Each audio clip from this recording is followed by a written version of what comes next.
e whakangata-ngata. Whakaiat pe kua o te misapa ngā peka ku a me mau inga e haun. Mau tokang kātua te kia. Upepe gonga ta mea. Nolo. Whai whakarang ko ia ahoni, ko e Princess Kalauni, sinai ta kara.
Oi,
Mau whaptai la ko fia nea fiola maria ho eki mo lelei ai tonga toa wa te tek mo tolu. Ai whamafola ko ni live stream ai Broadcom FM broadcasting pia mo le teo walfitu poinima FM. Wata e ui ko ni me he holo ko ia Dr. Kiloni Ahio i waro loa i apea ko i apea ko maalunga ko Tupou High School ko i sia ko mo ui AONGA. Na utana tonga ni ki he wanoa wowa. Programa ko ia o ia honi ko e tu utamai e whaarangangi ko e prinsesi kalani snaita kala whanakawakilangi tui matamoana tu aho. Se agi a honi preseni ko ia pot ngā ka usiri nā whaifkau to ta pare whau whakatau kei whaifkau Samuela hala ufia ko e tita pule ia i waroroa. Kamata ke himi tokon pure ako me wa ako ia tapun sili wako ai se latu lotu e preseni e pot ngā ako e usiri nā whaifkau to ta pare whau. Wien foka mo kauifi ko ia palasa ai abe ko lea tatari fo hoko pe fa ka to ta pare fau hoko ia fasi ko e fo o arofi mo ifi palasa whatever ai lea o felave i pe mo ahoni mo no nga hi o au e fa ka to ta pare fau de ai fo fasi ta me kauifi ripoti fata o hoko do e pure ako mere paklea taulanga to ia e fasi me he kauifi ulewa ai tu unga whakakalasi e te koni pure ako akademika i waroroa whaipakau rot kalafi palaki te ai me fasi me kauifi whakewa ngai pare he princess kalauni Pia uia e whaipakau Simeone halai whanua ko e te koni pure i administration i waroroa Pia ada me fasi taha me kauifi Whamalo, hau ka beia e he preseni o put ngau ako e wisi e nā whaipakau te tapare whau Pia he mitoku tokon pure me he wa anukunuku ko tu whora pani Wharewa ai keresi Pia mai fasi whafonua ko e wawi a honi o kumarumaro nuka no whaka ko afu pe i taimini Angange matangi Mani tahina i tāwaru pe ki wanoa i taimini me he tonga haha ke ia Panawange wa ka modoru ai whamawhora koe ni Ia modoru ka ukoristu tuku i tonga ni pia pe poke ngai whanua mori ko te taitari whiwhia Me he live stream ko ia ai Broadcom FM broadcasting pia moere te o walufitu poini nima Hoko ko ia e programa ni o adu whatatawa ki programa ko ia tofu mai ke ngau e aki ko e te weni Ki ono taitari ko ia o e whaawe ranga e pongpongi ni. Ko i whalasa whake a pia ko e whaifi ko whafu o alofi. O nau heni bepa mo nau kauhiwa ko e nau whai a taitari ko ia o e pongpongi ni ka to kamata ko ia e prokalama o e ahoni. Ko manata at bepoki ngai whamawhora ko ia a le te ope mo e live stream ko ia e walfi 2.5. Ruta lele tai mini a live stream ko ia ai aho pamana tua ATC HIV me ilo tonu alofa ia ko e lele ko ia he hoani bang te atwoki mo ai fiafi ai konseti fa musika ko ia ko malunga tonga he tai miono ia te mo te o atu e pepe ma mui e te ngai tana tunga ko to ngai pe ko i o tu tonga ni kau ki ai a hapai pe hoki ki e ua pe mo wawa o pe ka mai mo no muka ko ngai foto tu e ta meni ka fatawanga pe ko ia ki no muka e ko te vito ho ga mai tu ko ia e ki fa folam ki ai ka go pa hapai ya mo wawa o pe mo no muka pe pe ngai ki ko nei to ta puni ata tal monu Kau ikuna ko ia honi, pe ko ia ke hanga tu ke he tau whako, o e tau kahau.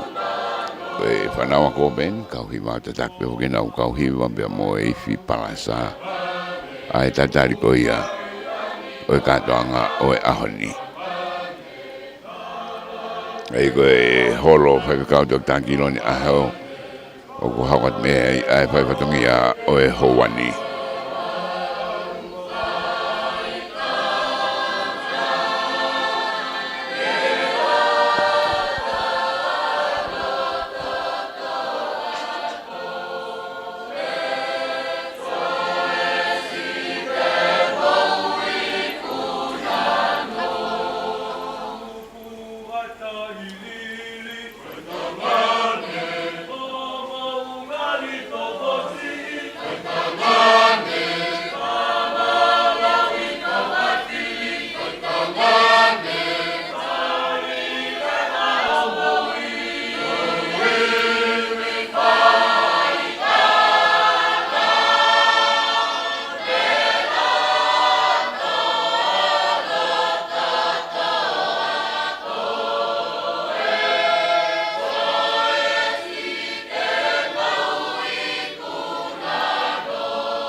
pe ko marunga ko Tupou ina o hiwa tari ko ia ke kamata na ukatonga patau ko e tana tunga me whaka ngai pare ki e whanawako.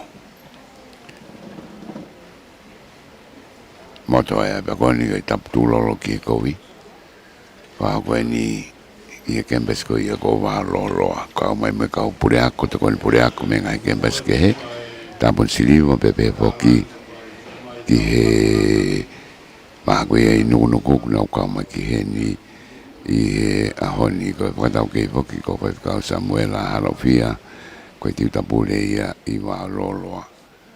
E ke whakau mai pēa ngai tutun ke whanawako i tūta ko i e whakapalangangi. Pintua ngā tuku mai ngai tutun ke a kau ke ngai whase o ngā oe ake e kau e white na o wifi ana e ange ko e kamata ake a e o ka moli faithful hoko ake ki a routing tooting center wow eni sisu rocking around the Christmas tree pia bevo ki a grand aggravate facilita e ngai whase e o atu ke koe tūta e whaipalangangi he taimini ko e taine Princess Kalaunis nai te kala whanakawa ki langi tui mata moana tuku aho. Ko e whawhea mai be he pule ako. Inka te ko ia ke kamata tau programa pe hoki ki he palestini ko ia pot ngawe ako. E usia na. Kau Tokta Tevita Parefau. Pai halo whakakala o i taini whakalangangi. Princess Kalauni. Me atu ke halo o me anga he tamini. Kai tuange e whakamani koni. Ke watau kei o e ahoni. Pai kau Samuela Harofia. Me ke mas malolo. More ka mo me ahifu.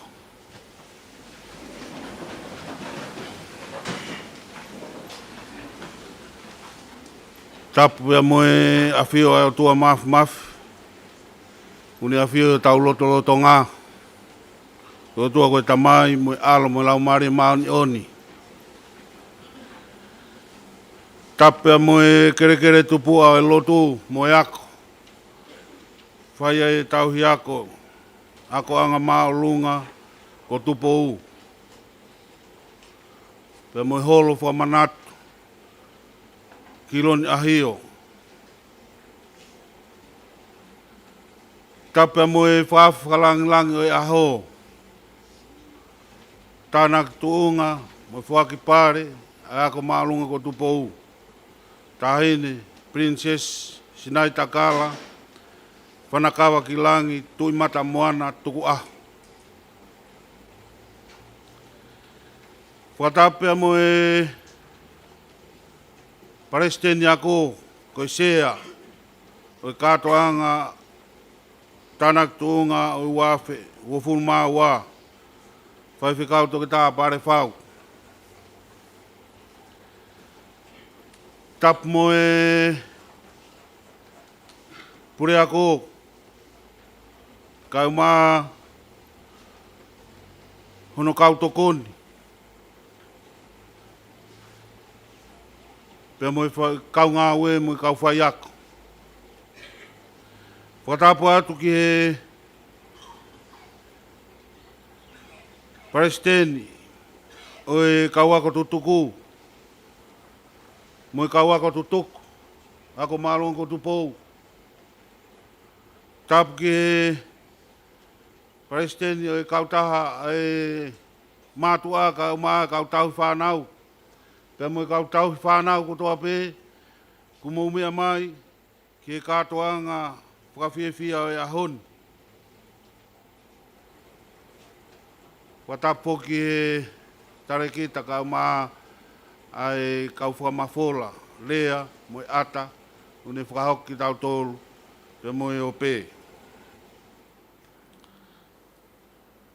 Pe kou kore ke uhuwhanga atu, tapu ki ngai kau mea, o kore si ku mo mea mai ki kai lawe i he whakahoa ani kore whakamore more atu kau whakatulou atu mua kau hao atu ki whakakato ai ngā ue pongpongini whakawhetai pe kulau marie whakahoko e tau amanaki i e pongpongi whakakoloa koeni tahine ko kore mua ke kamata e tau polo kalama a ke tau lotu pa ko whakawhei ai tokon pure ako o e waa tāpun siri wā kene tataki tau tolu i a himi pa ko kore whakamore more atu.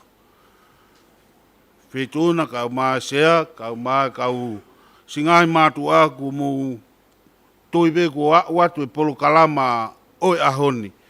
Ke tau mui ka kato pe mua. I he polo kalama kua whatu o au ki he whakao singa o ngāwe angani. Rewe rewa e whakao haa.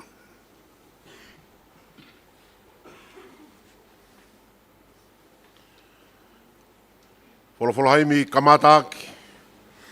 Kātoanga tānak tōnga whatau ki he uanoa uaua a ako maalunga ko Tupou. Ono ngea au whāngo fulu mānima wholofolo haimi mō mea ke tau hiwa. O iau ai ofa e o toa me he kamataanga. Neongo pe mau lao a iwi mo a tama. Ka posi pe kai tala ofa. E hoko mai kuonga. Ko iwi e o se tane. E whakangata-ngata.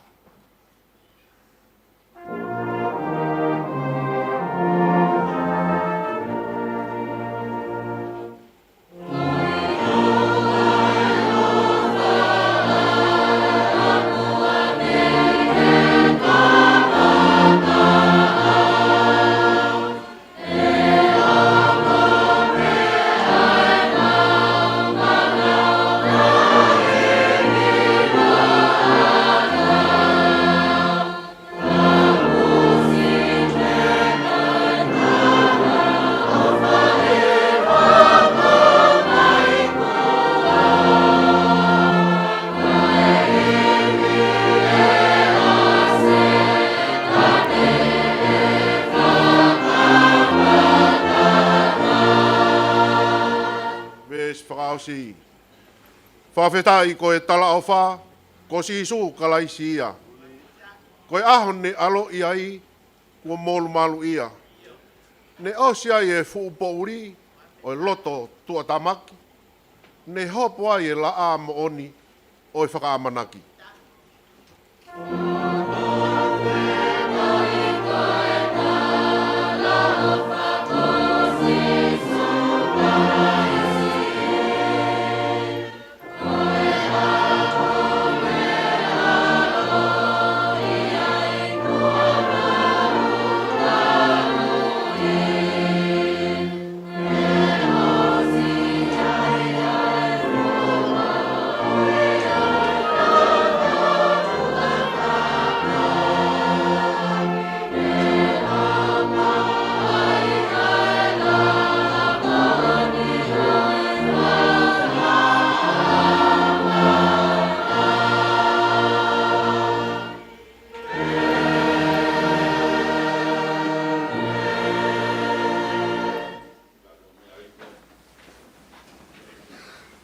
Ke whai a tau lotu.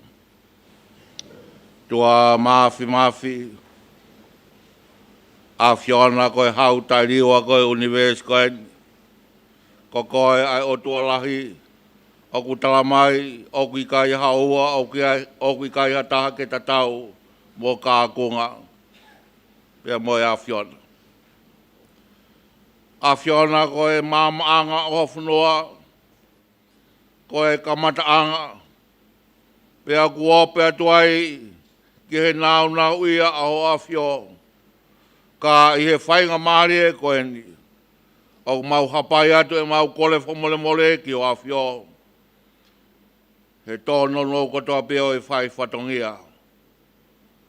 Mau whawhetai e whakalau maari e rei e tahine whakalangi o e honi. Ka koe tahine prinsesi o i kalau ni. Snai takala. Whanakawa ki langi, tui mata moana, tuku aho. Malo whakakoloa kua whai mamae. Tahi ne pure ako. Oi apini. Ka maa ahono kaungawe. Malo whakakoloa kua whai mamae sea oi PTA. Ka maa Palestine ka waku tutoku. Moe ka waku tutoku. Singai mātu aka maa matapue lahi. Ka matapure moe whana wako kotoa bia waka malunga Tupou. Mohono ngahi waa.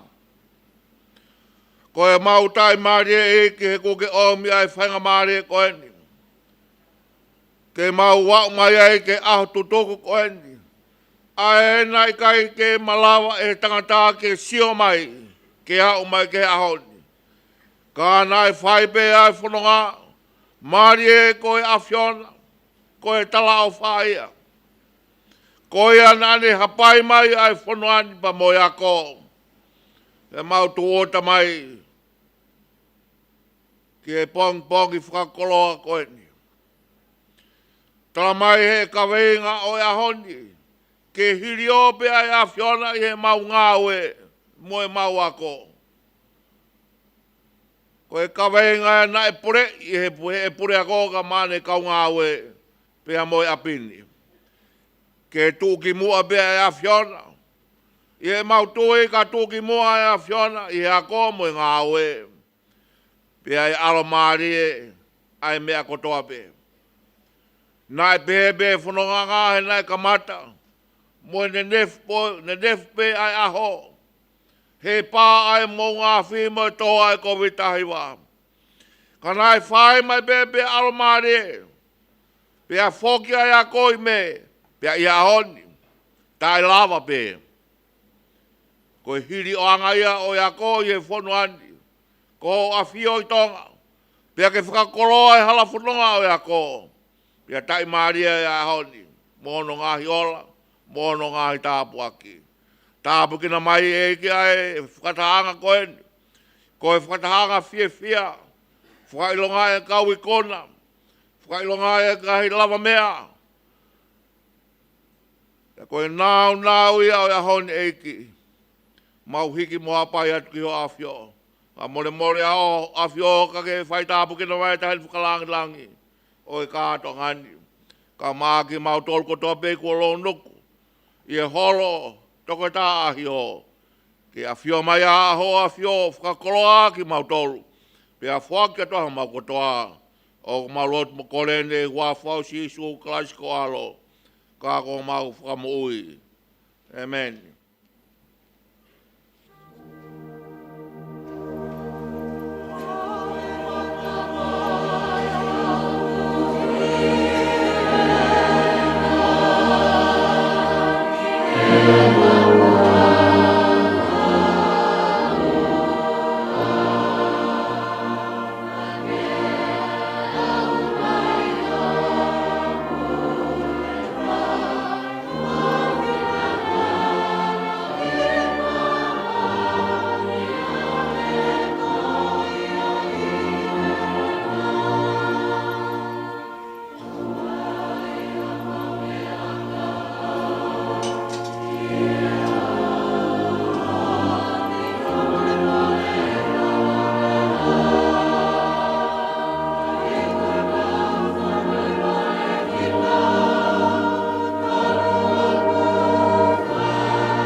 Tapa mo e a fio ai o toa maafi mafi. Tapa ke tahine whakalang o kātongan. Tahine Princess Kalauni. Sinai Princess Sinai Takala. Whanakilangi. Whanakawakilangi whamore more. Tui mata moana, tuku aho. Tau ke laisia mo kolonga. Mo hamata pore. Tau ke pore ako. Amae kau tokon pore ako. Tau ke Palestine kau ako tutuko. Palestine yo e PTA kau taha ngai matua mo kau whai ako. Ta buat ke kau whai ako ka ma ai ngai matua. Ta ke matapo lahi ka ma e kau ako. O ia ko malong ko Tupou he tau wafe ma wawa. Ta ke upuka e whenga maari e koen. Ke whakato a lea taritari. O aho kāto ngani. Taine ako me ete loto. O ia ko malong ko Tupou. Ke taritari fia ai wheitu ona. Ka ko e tahine. Princess o Kalauni. Ke lau marirei ka ke mea mai ke whakakoloa. E ako malong ko Tupou i ahoni. Kai ke mau tau ia ha whakatataua ai fia o mau. I ho lau marirei ka ke mea mai. Ko e whakakoloa lahia. Nea ko ki whanau ko endi.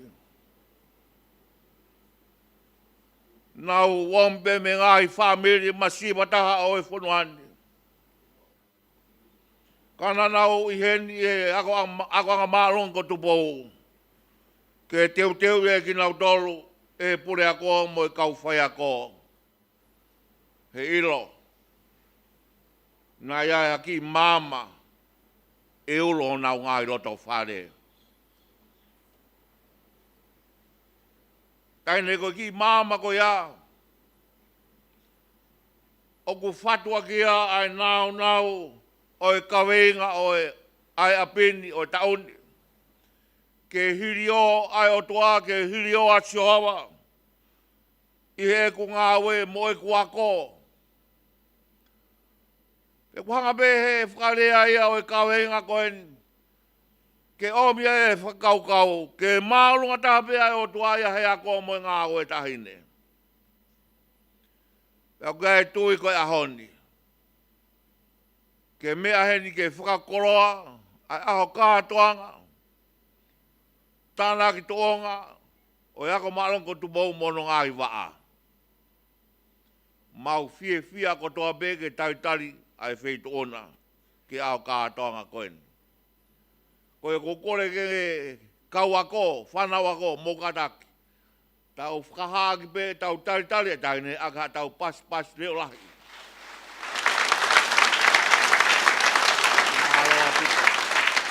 Taine ko ofatu. Ko ofatu ke whatongia kakatoa e honi. Lewa he kautatau atu.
tu loa tu moa i e whai maaren tahine.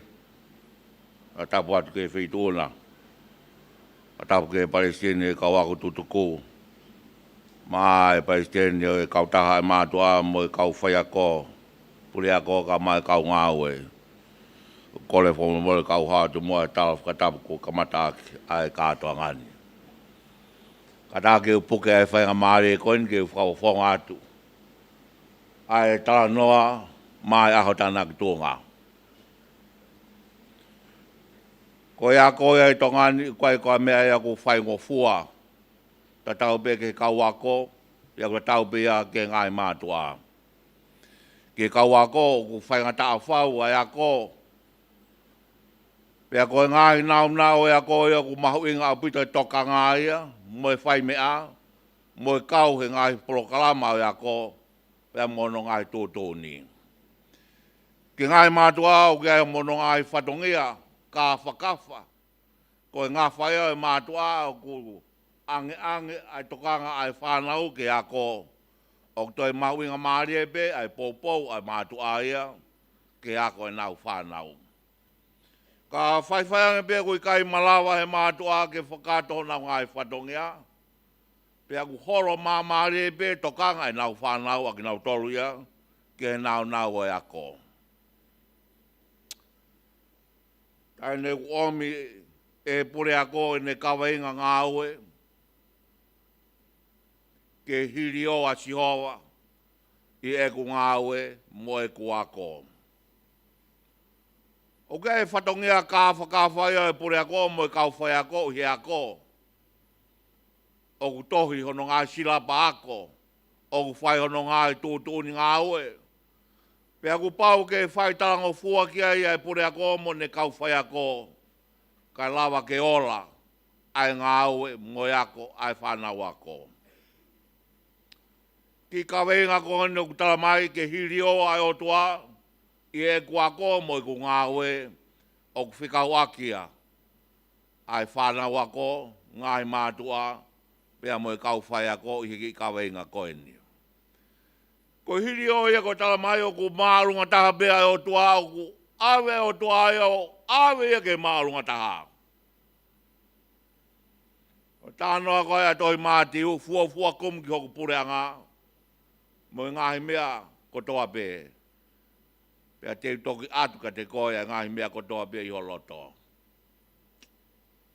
Whanau ako.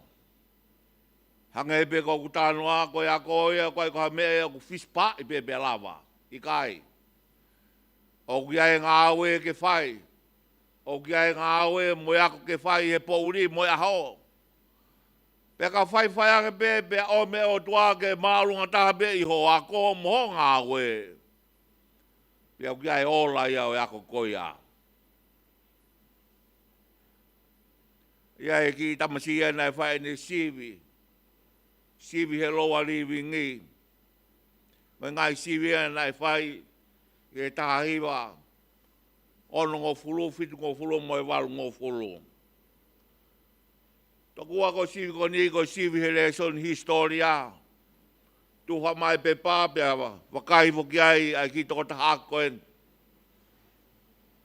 No fo e toko taha koe a sio ke pe pā i kai peke ne ilo ia foi mea taha e pepa sivi koen ni.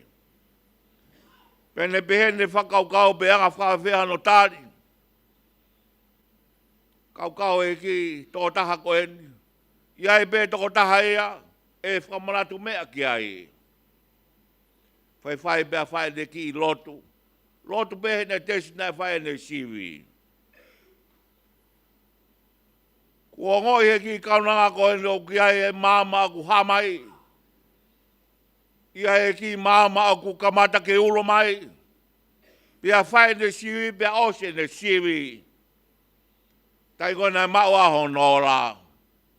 Koe le son bena le le taha he siwi ai kaunanga ato taha koe ni.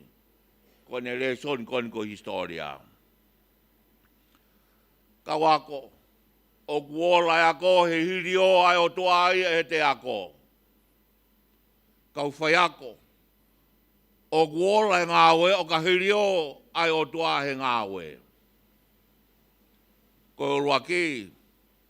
E si ai te whakapikopiko he whai ako. E si ai e te whai pē te whai ako whakawawawe. Ko hiko e tūtūni ai piri o te mo e taimi. E si ai ri aki karasi. Pea si ai ngahi nau kai whiunga mo e tokotaha whai ako. O ka whaiange pea hiri o ai o tua i e te ngāwe. Ko ongo kurupu e ua koe ni, koe whai ako moe whanau ako. O ku mahino ai, o ku mahuinga maaria o pito. Ke maurunga ai o tua ia. I e te ngāwe, pea mo e te ako. Si ngai mātua.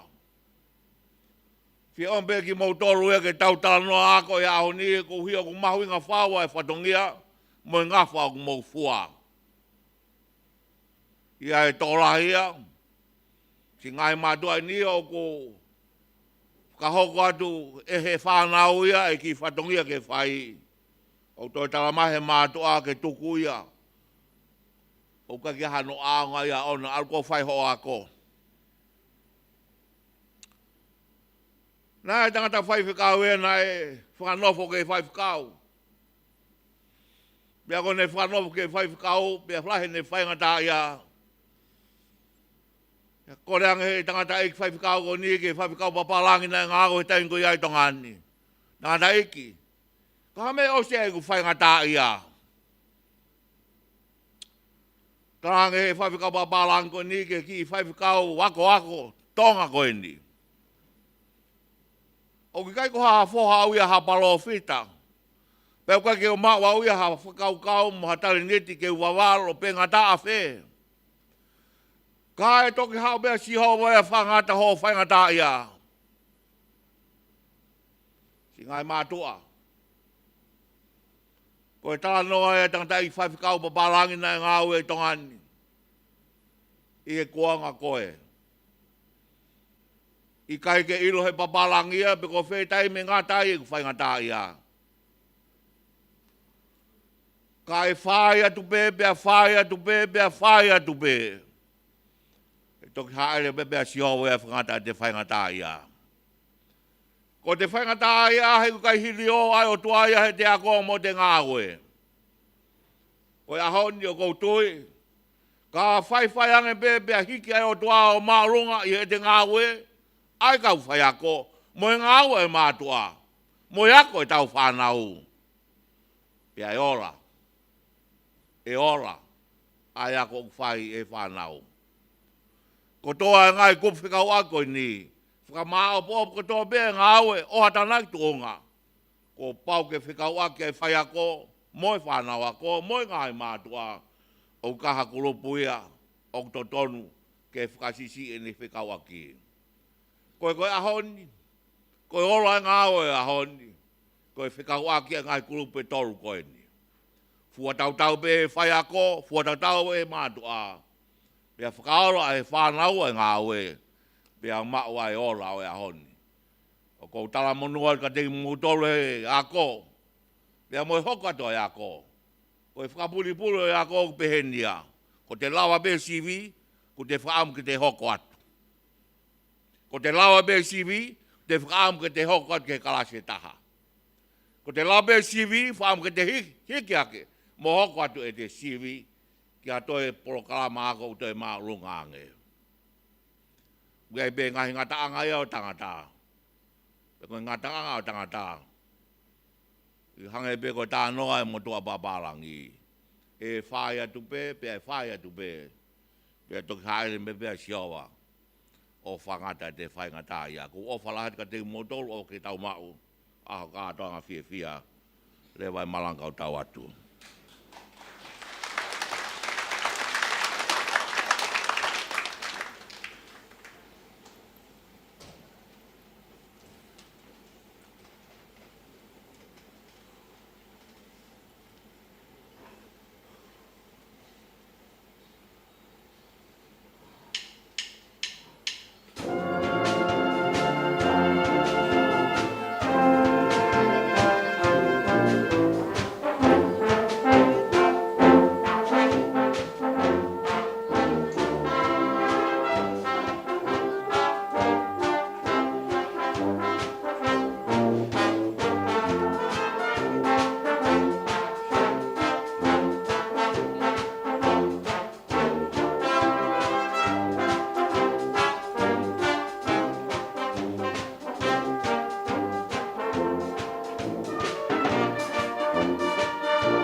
Tapa mo e a fifio ai tolu tahai o tua.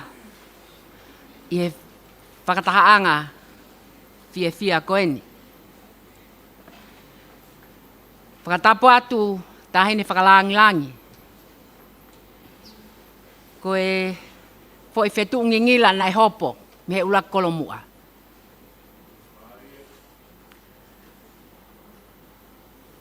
Tapea mo e sea ka atoa ngani. Tangata eki Palestine ako ai siasi fai fikau toke tapa le fau. Tapea mo e Palestine o kolistu tuku fai fikau si mote me suila me vea. Tapea mo e sea e kautaha ai mātu apea mo e kau ngā we. Katapo atu apikare. Hala tui tui ala tu.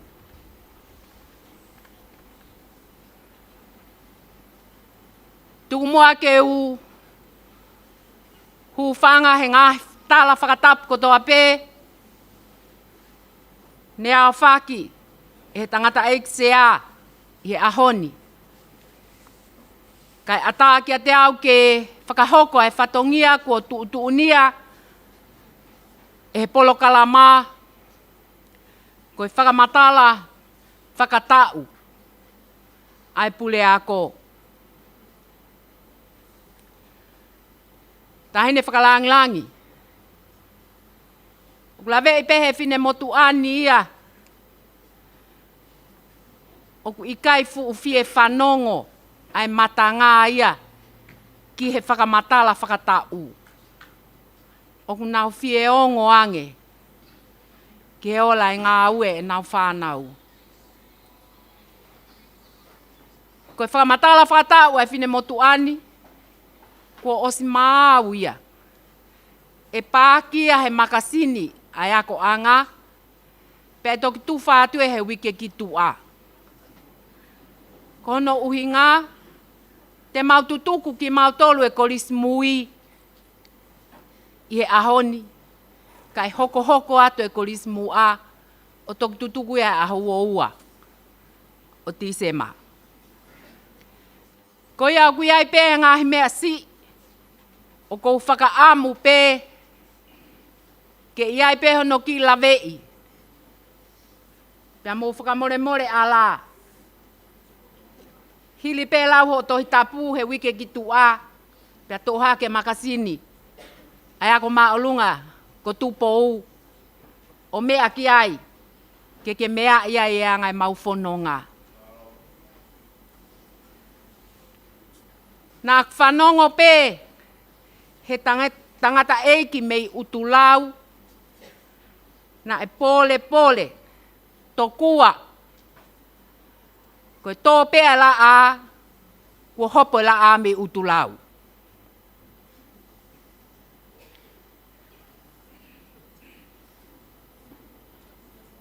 Whakalongolongo pē. Mo e ku whakakau loto. E ngingila e hopo la a mei utulau. Ko e mai moa me he takawhalu. A tāhine o kauhala uta. Nai whae mau malanga tuku. O whakailonga iai. E tau ni mangofulu mahiwa e ako angani. Neongo ne hala e mauia e whine motu ani. Pehe ko tau ni mawalu. Tōku whakamanatu mai e he Palestine ko listu tuku. Ko tau ni mangofulu mahiwa. Ko e mau whakaafe whakalangi-langi. Ko e tumutumo kauhala uta. Nā mako plinis kala ni walu fotofili. Ki mua peke u toki lawe ki ha mea ko fie. Kai momu atu pe ta ahine. Koe Patalonia api akoni. Koe ta ahine ko Princess Salote mafile o pilolevu tuita. Ka akulolo tonga tā ka waha.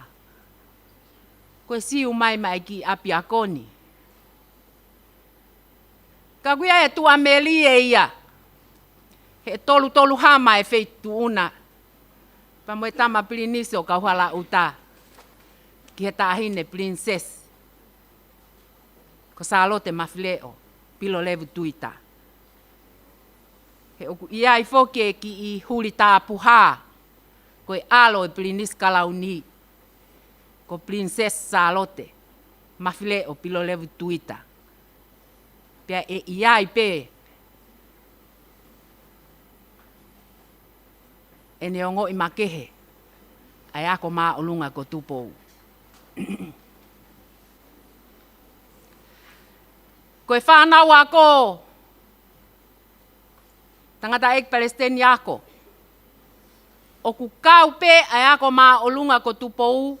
I he whainga taa. Koe lava pe koe CV. Maa lolo ai pe toko lahi ia. Ka aku mau pe ia he pepa e ongo tiuta lahi. Ka aku te whakaamuange pe. Ke whakamanatu pe ki he mātua tau hi whānau. Ko e whala, e whatu. Pea whakamau whatu. Pea e hiki. E toki hai e fofonga, lelei. O e whala. Pea ka pau e whatu pe. Pea tuku ai pe. E ikai to e uia ko e whala. Toka ange ha whahinga hingoa. E ui aki. Ne ongo e. Tu tau whae ta uni.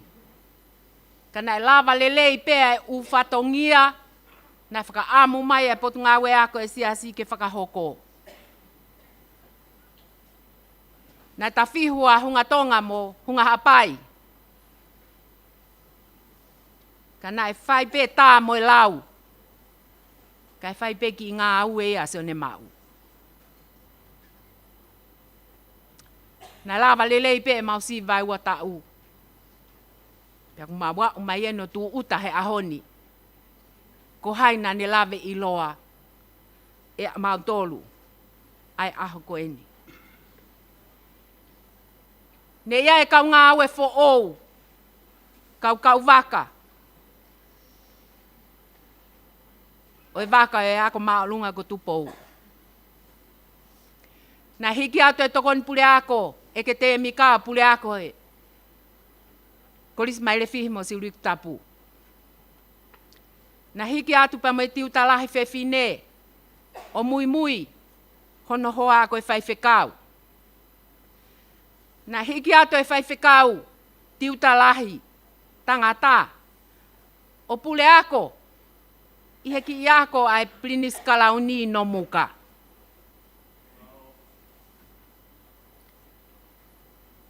Kana e o mai pe. Ai kau waka. Ke tokoni. Hiki e tokon pule ako tāpun siliva. O tokon pule ako. I he ofaanga o mamani. Koris kuin Salote. Pea kau fo'ong mai. A ai sea la tu. O ne tongia. Ai fohe. O e wa tāpun siliva.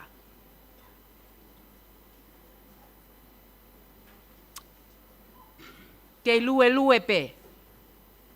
Ai ako maa olunga ko Tupou.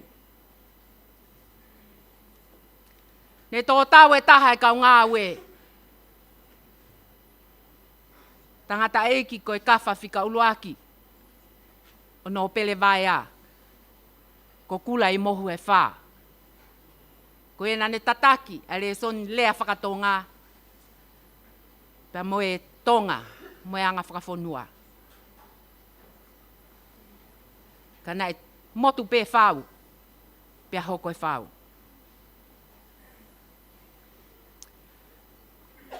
O mau kei whakawhetai pe.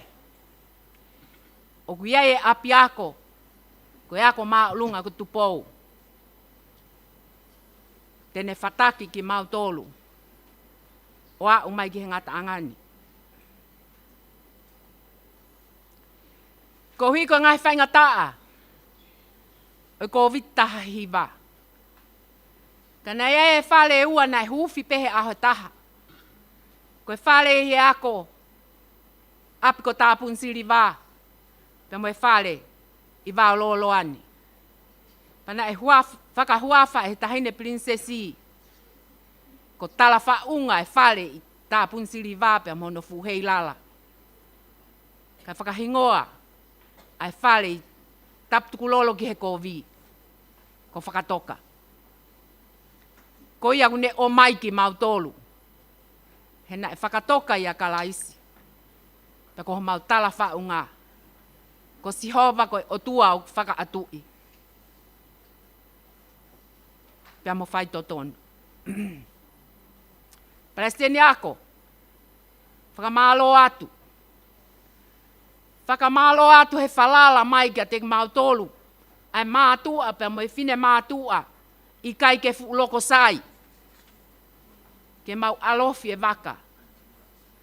O ia ko maa o lunga ko Tupou. Whakawhetai ta ahine. He koho mau paale tu a. Ko si hova pe o pau. Pea hoko ai whare o haa muhe o fo. He kune langomi ki mau tolu he ngahi mea lahi. Pea tu tafa aki ai. Ai Palestine o e kolistu tuku. I he lango waka ki e taahine pataloni. Pea whai toko nia mo ofeina ki mau tolu he Palestini. O i kautaha e mātu a. Pa mo i kautau hi whanau. Tungu moa ke u lepa he. Toki whakakakato e he makasini ko sia ko mo ui AONGA. Ai whakahuha e whine motuani. Lewe lewa he kautatawat.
Tatali ki hoku eiki ke anea api basani kuofo hakika kato fo hakika kato si sunga we aki kuofo hakika kato fo hakika kato eki si sunga we aki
tapa moe afio ai otua i ho tau lotolotonga.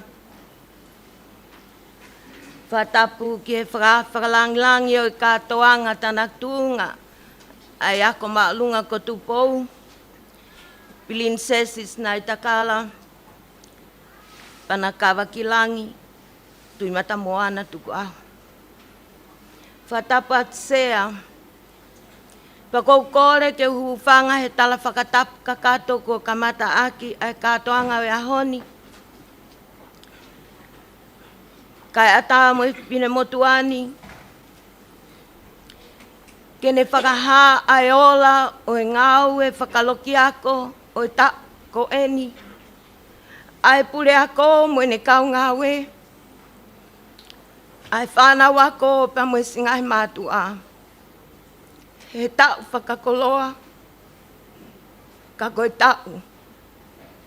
Nei lahi ono ngahi pore, he hala whanonga. Koe api akoni o ki ai le volo e fitu. Ka i he tanaktu ngai ahoni o whamamafa pe i he le volo uruaki ki he ono.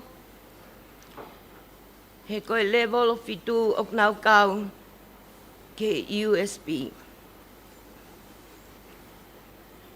Teu kamata pe ki whaha ai ola o e level form 1. Ki mui ki whaha ai olani, ko kore whamore atu tahine, ka mai hau whangan. Tuk pe mua ki whaha e tau whiawhia mo e tau whakawheta i. Ka tuku ke ui kotoa mua ke au, ki he kapteni mo tu ki mua ai ngahi level o taktaha. Pa tau tok whakaha aki a e tau paspasi. Koe form 1 o gai ngai kalase e tolu o kalase taha me he waa kotoa pe. Waa waloloa, waa nuknuku, mai waa tapun siliva. O ki ai e whanau ako whakakatoa ai e hongofu mahiwa.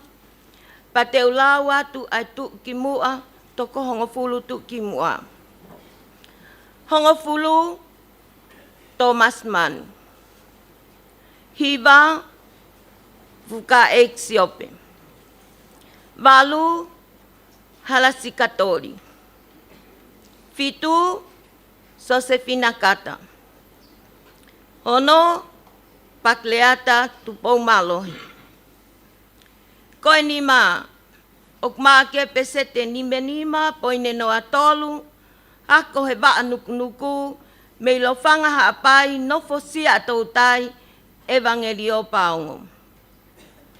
Koe whā, maua kia pesete nimenima, poine valua, ako he waa nukunuku, me o ua haapai, nua lei tonga tapu, nofo he apiko lei pua nukunuku, pen simani haukinima. Ko tolu, ok maua ke pesete ono tolu poine whanima, hako he waa waloloa, me i pangai hapai, kolonga tonga tapu, nofo he apiko sia tautai, sione havea nau. Ko ua, ok maa ke pesete ono hiva, poine hiva walu, wako he waa tapun siliva, me i tatagamotonga tonga tapu, sela paia he lotu fili. Koe kapteni mo tu ki mua o e form 1, ako malunga ko Tupou, ma ke pesete walu noa poine ono fitu, waa tapun siliva, me i tatagamotonga, vai malo taanea, wawau e maile laulii, ofa me o kalani, aholangi maa kato.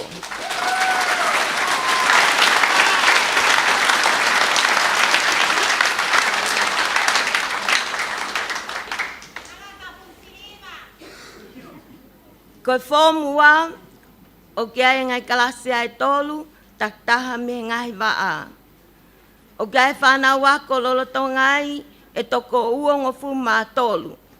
Te ulau atu, ai toko tahanima tu ki mua.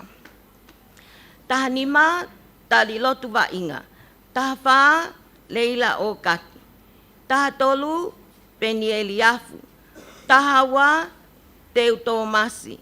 Taha taha, makelesi fisi. Hongo fulu, patanta wake Prescott. Hiva, sione tutulu finau. Valu, sio siua finau. Fitu, vau mapa haukinima. Ono, Marina ne kesi. Nima, ok ke pesete ono nima, poine ono tolu, wako he waa waloloa, mei utulau kanupou tonga tapu, istatiani, te kapua, watene manu. Koe wha, ke pesete ono poine hiva, hako he waa waloloa, me yokoa wawau, tofoa tonga tapu, mo te lolo, malai fo ou. Ko tolu, ke pesete ono fitu poine nima, hako he waa tapun siliva, me niu toua tonga tapu, pneumonia maya. Ko wa, ok ke pesete fitua, poine tolu wha, hako he waa waloloa, me houma tonga tapu, no fosia tautai, ahota iloa kahot. Koe kapten mo tu ki mua e fomua, ok ke pesete fitua poine ni mawha, hako he waa waloloa, me mata aho eua te kiu tonga tapu, finau he lala ulu heua.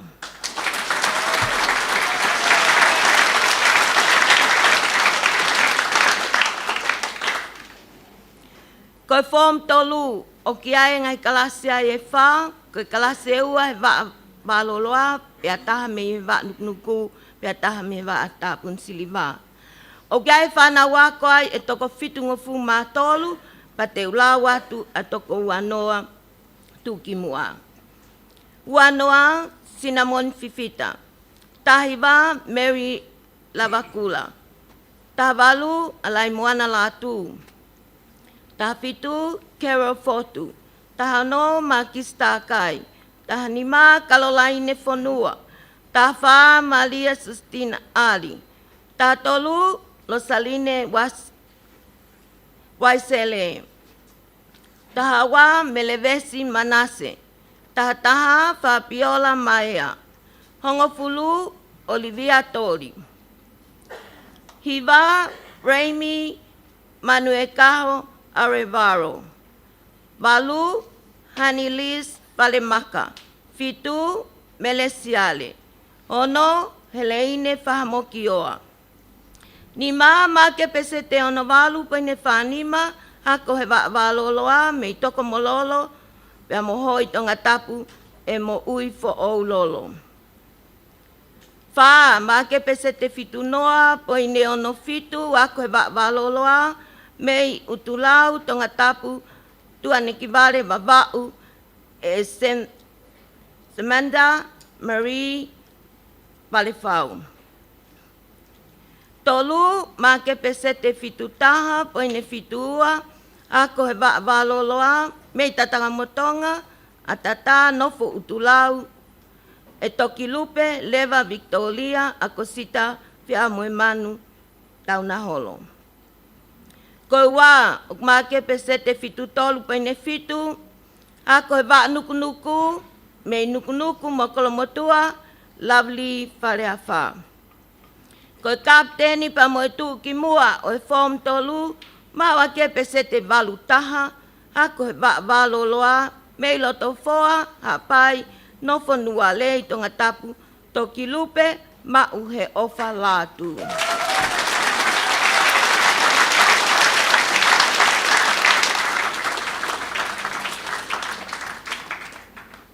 Level form wha, o kia ngai kalasi ai e wha. Moe whānau ako whakakatoa e toko valungofu mā nima te ulawa tu ai toko uanoa tu ki mua.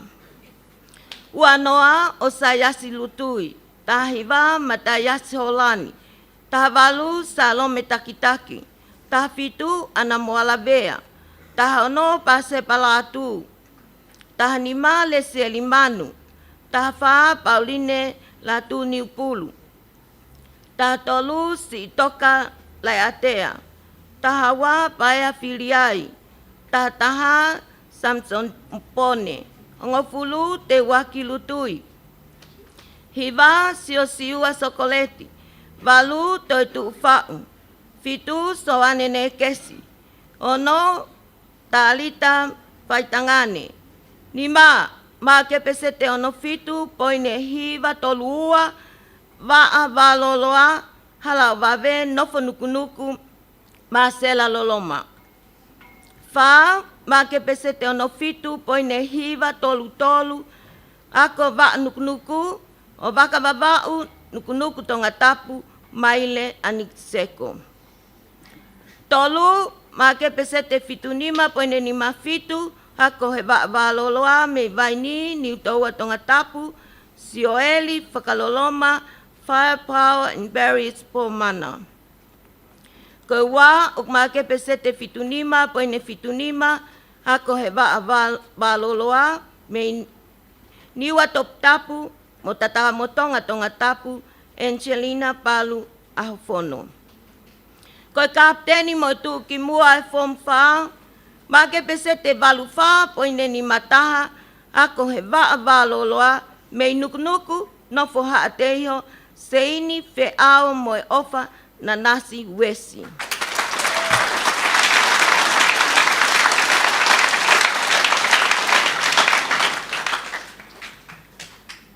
Ko form ni ma, o kia ngai kalase ai e wha, pia moe whana wako e toko ono ngofu mā walu, te ula watu ai uanoa tu ki mua. Uanoa sa les paongo. Tahi wā o riva whangpō. Taha walu whinau te sama. Taha fitu sione alai waa. Hiki whanonga he ui o pēteli tiunia moi moi.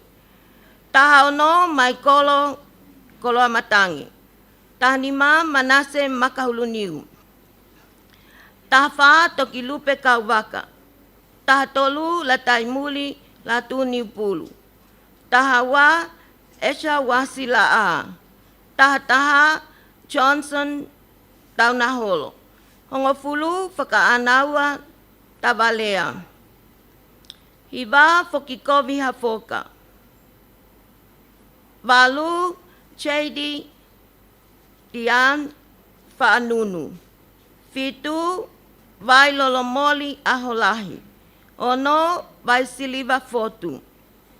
Ni maak make pesete ono fitu poine fitu taha, ako he waaloloa me tatawa motonga mo nau toka, ana fifita latu. Wha make pesete ono nima poine walunoa, ako he waanuknuku, me ha wakatolo, ha ato uha pai, nofo he apiko lei pua nuknuku, tou angapani. Tolu make pesete fitu poine wanima, ako he waaloloa me hofoa tonga tapu, Catalina Alaniata Siale.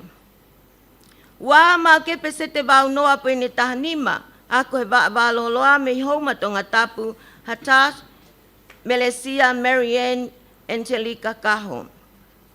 Kapten mo tu kimua o level from nima, make pesete walu nima poine tahavalu, ako he waaloloa, me yangaha eua kotu hapai, nofo halaleva, e senti palemaka.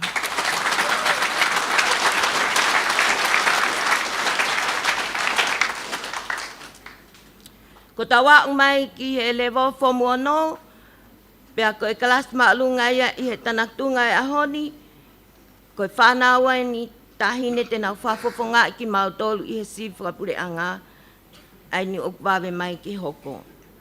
O kia e whanawa ko ai, e toko ni mataha, pea o whakahoko pe ia i he waaloloa. Te ulawa atu a toko uanoa atu ki mua. Uanoa Amelia Ilangana, tahiwa uinoa makafi, tawalu ana Tupou malohi, tafitu seaus tuipulotu, tahaono William Molitika, tahanima Tupou tukuafu, tahawha Olivet Tupou, tahatolu Lesia Litai, tahawa ulaki ahufono, tahataha seaila vailea, hongofulu Solomone Feao, hiva Meleate Funaki, Valu Marina Tapaevalu, Fitu Mausaka Kalalilo Oloto Hango Leleifi, Ono Tiara Tetefa Chesilili Kabaha Apai Nehas Polau. Nima okmake pesete ono tolu me talafo ou tonga tapu ha ano ha apai nofo malapo mele ana na pualangin o huafi. Fa okmake pesete ono tolu pene ono me te ekiu fa motu tonga tapu mele mansiu i he funga wailahi na moa. Ko tolu okmake pesete ono nima me utulau tonga tapu dua nekibale babau ko bahoi ko na atuku aho pale fau. Ko ua ma ke pesete ono fitu poine tolu me talau ne yafu babau longo nofo e hala o babe tonga tapu Torina, Lins, Sofia, Monica Tupa. Pea koe kapteni, mo tu ki mua o e level form 1 ai ako malunga ko Tupou ki he uafe maua o maua ki he pesete fitu taha me he sopu o tau whahau kolomotua tonga tapu e hamako li neti flesko.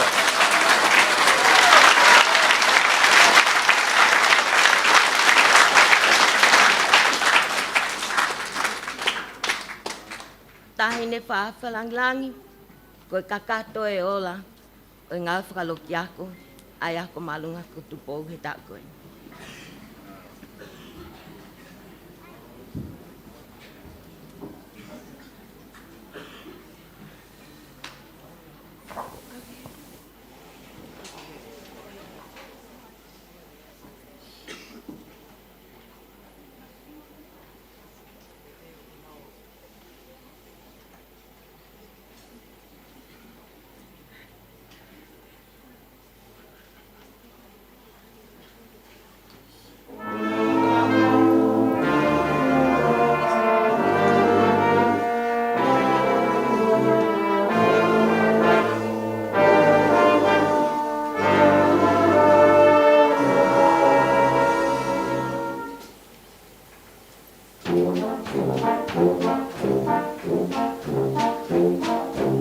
Rolling around the Christmas tree at the Christmas party. This the one where you can see every couple try to stop. Rolling around the Christmas tree at the Christmas party. Later we'll have some pumpkin pie and do some caroling. You will get the sentimental feeling when you hear voices singing, let me jolly deck down with wonderful. We're rolling around the Christmas tree, have a happy holiday. Everyone dancing merrily in the new old-fashioned way. Rolling around the Christmas tree at the Christmas party hall. Everyone dancing merry, every couple try to stop. Rolling around the Christmas tree, let the Christmas spirit ring. Later we'll have some pumpkin pie and do some caroling. You will get a sentimental feeling when you hear voices singing, let me jolly deck down with wonderful. Rolling around the Christmas tree, have a happy holiday. Everyone dancing merrily in the new old-fashioned way.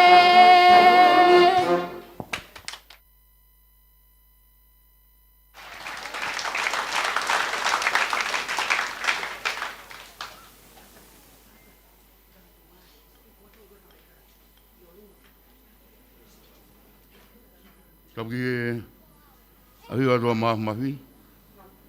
Tapatu tahini whaaparangi. Ke katoa tānak tūnga aku maarunga Tupou ke wā ke ua. Tapu ke sea katoa ngani. Pe kou kore whamore more atu mua ke uwhangatu. I ngā itala whatapu kato kua whaki. A tā whenga maari e koeni. Ke u whahau katoa ki nau tolu katoa pe. Kuna wikuna e ngahi pare. O ta tau pe he ngā oi whakaroki ako. Pe mo ngā oi ki tua. Ai ako marunga Tupou mo mono ngai wa a. I tau whaka koeni. Kau teke e whakau katoa e ngahi pareni.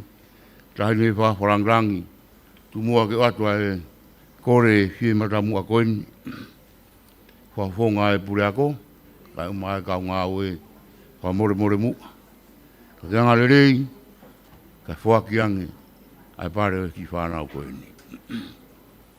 Kore ati e whanau ako, ko koe pēna e hui atu mau ha pare, ka taki aki o runga, o unu ki roto la nita, te hui atu pia whakau koko, e tau mau pare.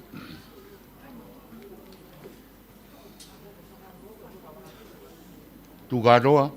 Tu katoa ki orunga ka pau ke mau pare.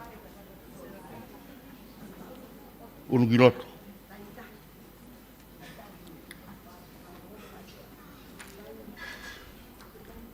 Koe fōmuani. Ko nau toroina nau ikuna, a ngāhi pare, i e fōmuani.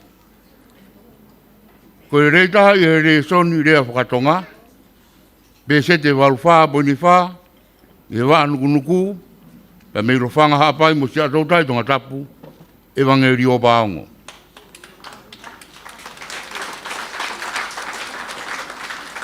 Le rei taha i he re son tui tapu, pe se te fituiwa bonita, pe kaptenia si disema e fōmuani, mi he waa waroroa me mo ngaone hapai, nā wea, pe mo si atautai, sione hawea nau. Koe ua whakatoa i he fōmuani, ki wanoa waua, pe sete ono hiwa po ni hiwa walu, waa tāpun siriwa, pa mei tataka motonga tonga tapu, sela paia he lotu whiri. Rei taha i re soni Whakabritania, rei taha i re soni Whika, i ai pare ai koe whoaki, koe pare panga te au, koe whakamanatu, koe whaia ko sione Whiripe Rutui. Pe rei taha i re soni Sainisi, pisi te hiwanoa po i meono, rei taha i re soni rea whakatonga, tonga muanga whakafunua, pisi te fitua, rei taha i re soni Creative Technology, pisi te onohiwa po i meono, rei taha i re soni musika, pisi te fituiwa. Pe koe kapteni whakatoa ia e fōmani, ki he tā uanoa wawā au ne maua ke pese te waruono po ni fitu, ma uia ke waa tā bunsiriwa, mi tānea, tāoa, wai maroa wau, tataka motonga tonga tapu, maire lauri, ofa me okarani, ahorangi maa katu.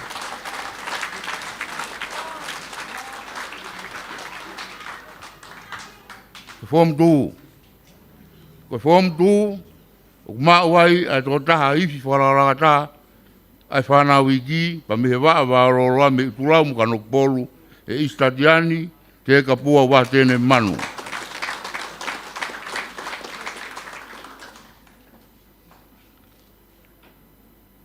Le rei taha i he rea soni Chicago e pese te ononoa, mi he waa nukunuku, pa me o ua, nuarei, nofo rei pua me nukunuku, e wao mapa haukinima.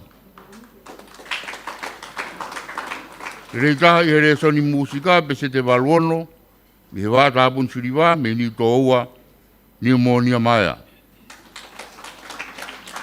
Le rei taha i he rea soni rea Whakabritania, pese te fitu, le taha i rea soni Chinese, pese te waluono, waa waroroa me tofoa, tonga tapu mō koa wawau, mo te roro marae po ou. Le taha i rea soni rea whakatonga, pese te fitolu. Le taha i rea soni tonga moanga whakapunua, pese te onohiva. Le taha i rea soni creative technology, pese te waunimba. Ua whakatoa e fōmua, koe pese te fitua pa ni tolu wha, me he waa waroroa me i houma, whatai noa papu wau nofu sia tau tai, aho tai roa ka. Le rei taha i rea soni toi tabu, pese te walutolu pa ni hiwa, kapteni a si di se maa. Kapteni ai beia e form 2 whakatoa, ke wanoa wowa, maua ke pese te fitua pa ni lima whaa. Ma ume pare paanga e wangea ume kau koristutuk, e waf maa fitu, ma ue ke waa waroroa me te e kiu tonga tapu, ma taho e ua, whinau hirara ureua.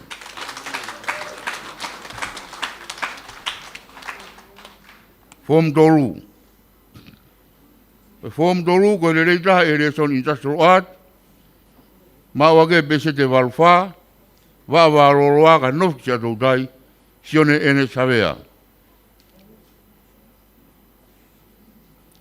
Le reita e reson ingowe pese te walwhit poni fituono, wa waroroa e be mei toni ware wawau mo turau, semanda ware whau.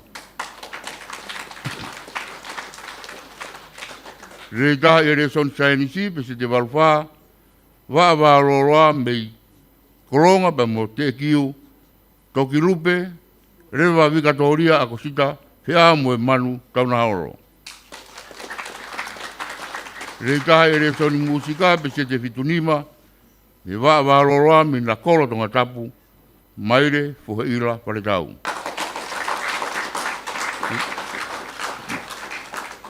Le reita i here son tonga moanga whakapunua. Pese te waunima po ni hon wha.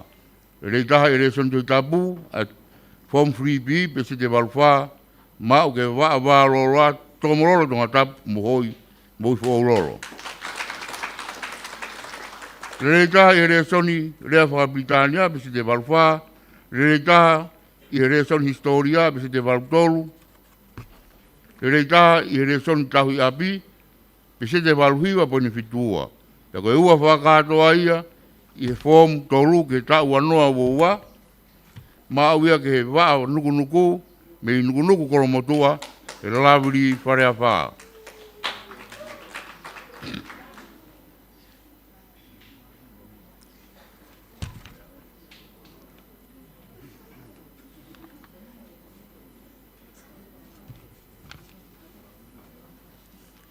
Koe le reitaha e resoni Whakabritania, pise te walwha, le reitaha e resoni historia, mi waa waroroa he roto ngatapu, reimi a reiwaro.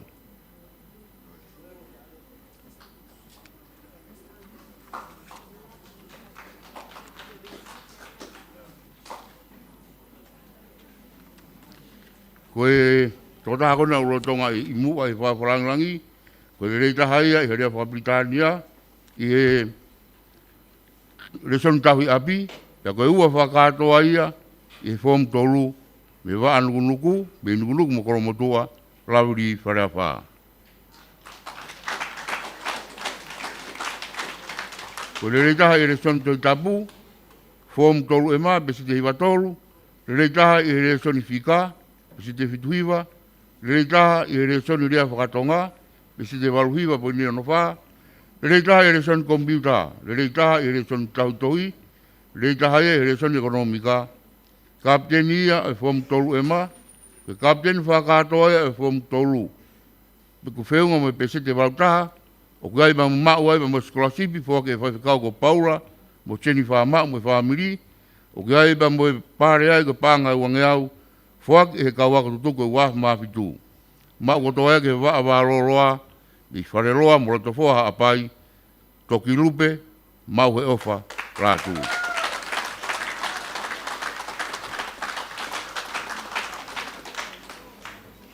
ko form 4 Koe whomfua o maa wai, ai pare, o e ongo ki tamaiki koe nesu le rei taha ia, ki hako maarungo Tupou ki he tauni. Na tokanga ke si kau mahaki, na nau tāko to rotonga e COVID-19, ya maa na maa upeia he waa warora me tataka motonga, ya morongorongo, fonu i he keresi nensi, i ena tesi, tua moheroa. Pea mo Pauline, hone forau ki Okarani, Adelaide, lupe tole rei tupa.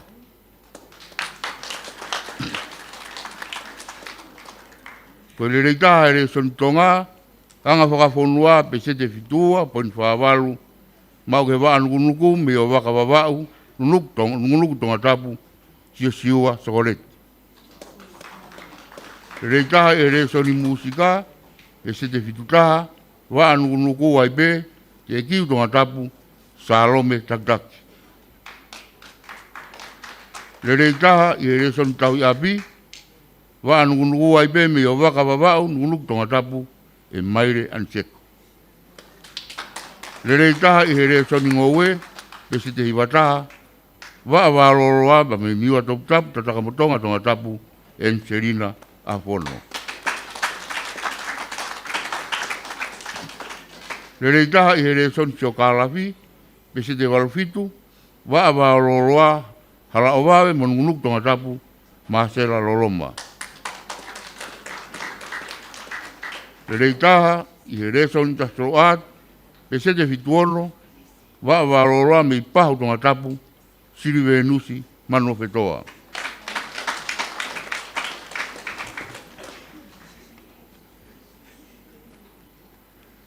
Reitaha i here son historia, e wa waroroa, na mini iafu awau, ma ufanga tonga tapu, tu anuku ba mo perehake, e o sayas tutu.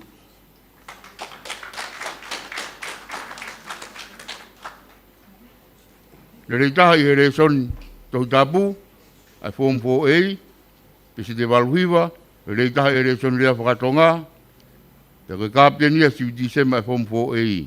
Ta koe uai e whakatoa e whompo ke wanoa woa, mau ke waa waroroa me waini, ni toa tonga tapu, sioeri, whakakoloa, Firepower in Paris, o mana.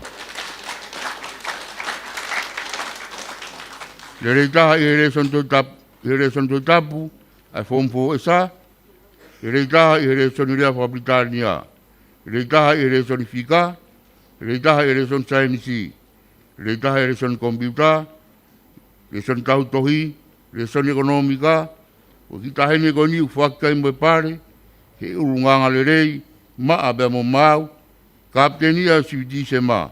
Tau e kapteni whakatoa e form 4, ia iba mo pare ai ko skolasipi, whaki e Paula ma mo cheni whamau me whanau, be ba mo pare panga uangeau, me kau konstituku af mafitu.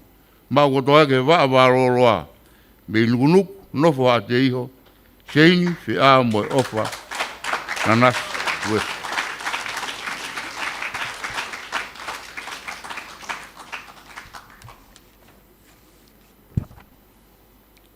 Koe pare ai form 5. Pare ai form 5, o whuaki ai ba moe totaha, Ifi le rei taha, I wha I iki, o whak pēa ke wha wāroroa me rei mātua, pia mo makawe wa wau, rongonga tonga tapu, soa kai manatu ofu, I tik pēa vera, aku neku. Kapteni o wha tāpun siriwa e fōm nima, ma mo pare whak he Friendly Island Bookshop, mo kao ngāwe e tāpun siriwa, whak e ki tataka motonga, ya ratai muri, ratun pulu.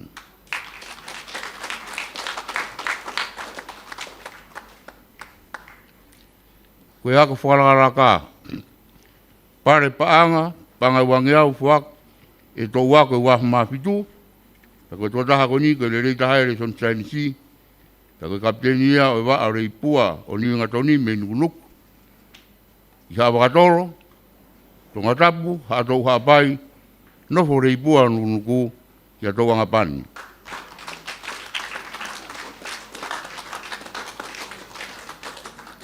Rei taha e re soni ngowe, pisi te walutaha, mau ke waa nukunuku, pe ewa nofo fōu tonga tapu, vai loro mori, ahora. Rei taha e re soni musika, pisi te fitua, mau ke waa nukunuku, masila mea tonga tapu, son taunaro.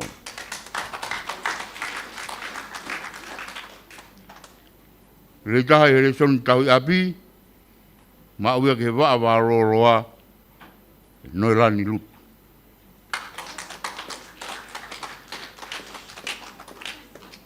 Rei taha e re soni Industrial Art, ma uia ke waa waroroa me iofu wa nofu waroroa, sione alai waa hiki whanonga he ui o Peteri Junior moi moi.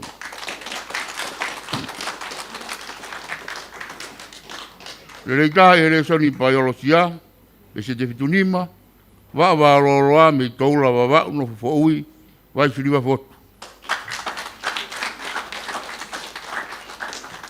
Rei taha e re soni Ekonomika, e se te fituiwa, wa waroroa e be me nā utoka, ho fua tonga tapu, Katarina Ranieta Siare.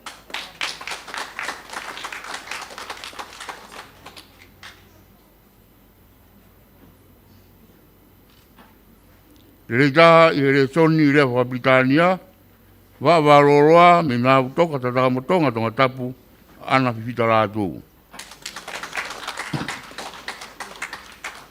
Rei taha e re soni tautohi, rei taha e re soni tui tapu ai fōmu ni mapi, mauia ke waa waroroa, houma whatai sa tautai tonga tapu, hatasa, meresia, toa kasekaha.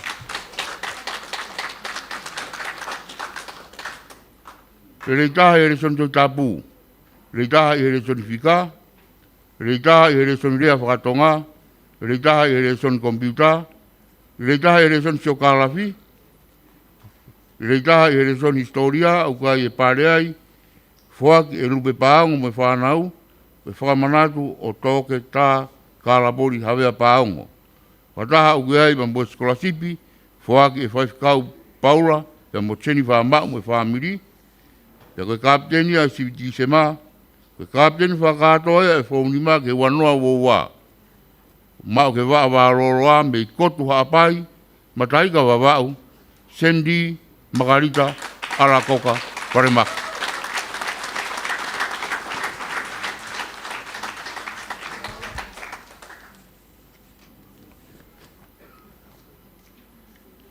Ta hoka toai be mua ki ngā hipare, e programa TVT. Ui nā tōre nei whanau, nā nau tūki mua, i ngā programa takitaha, e programa TVT. Koe automotive practical, wa engineer, pe pare koni koe whaki e pure, me kau ngā awe a BDH, pa kuai me wausia whaki he, vai tohi enterprise paanga te au, o mauia ki la paha, tataka motonga, Vitoria, Tifua.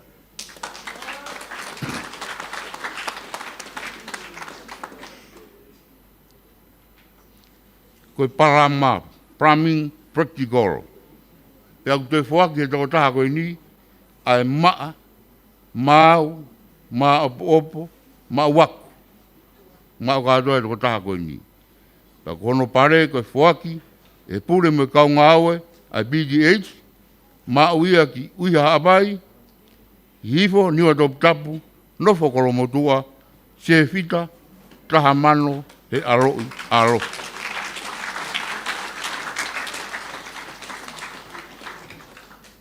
Koe re soni kasa. Ke working practical. Pare koe ni, whaki ai be, e pure me kaunga aue, ai BGH, o maawia ki utui, haasini no whatofoa, sailasa mana manu.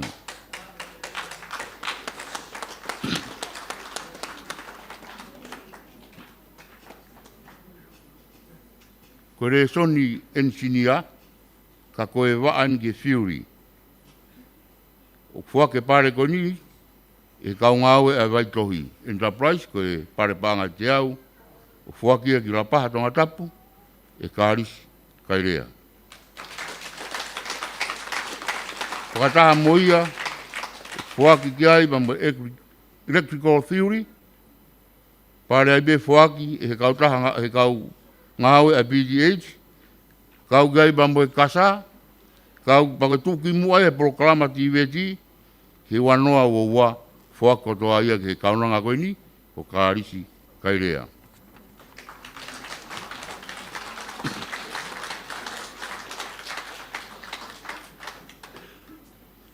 Ko certificate ni te tau hoko atu ki ai, ko certificate pe ai wa activity. Ko tuki mu aina, o wa activity, a ko marongo Tupou, ko tahi ni whewhine ia, o toko taha pe, pia ko ia ko ne mau ai pare ko ia. Ka tau hoko atu mua ke ngai certificate koe ni, o whaki ki he wa activity. Ka hoki nau tolu eni. Kāris kairea, rapaha, tonga tapu.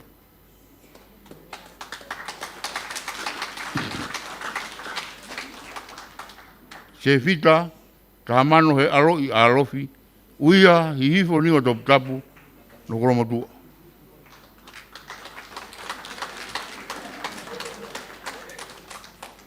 Vitoria, tuifua, rapaha, tatamatonga. Sailasa, mana manu, e utui, hasini, no whatofoa.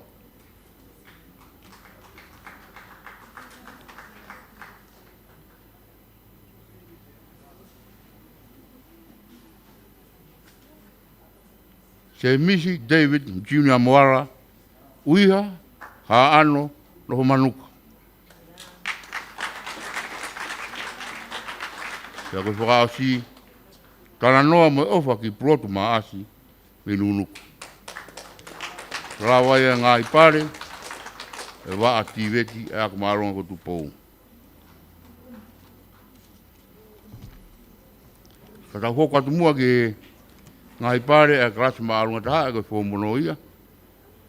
Koe tō taha urunganga le rei, ma mo mau i whanau rarahi, o fuakia ke tō taha i whanau koe whomono, me kromutua tonga tapu, Siosifa, Renaz Matang Tori.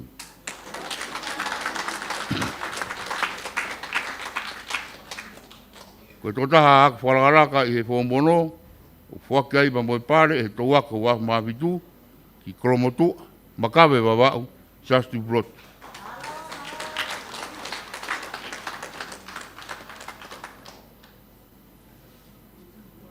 Le reitaha e re sontonga mo anga whakafonua, tala fo tonga tapu, haano haapai nofo marapo, me ana wafi.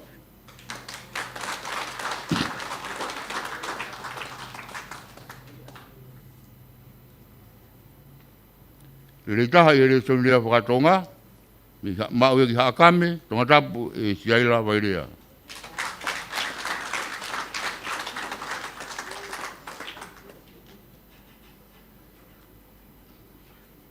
Koe le reitaha i design technology he woodwork, maua ki haatou haapai, a tuane ki ware wawau nofo whanga, Solomone Whiao.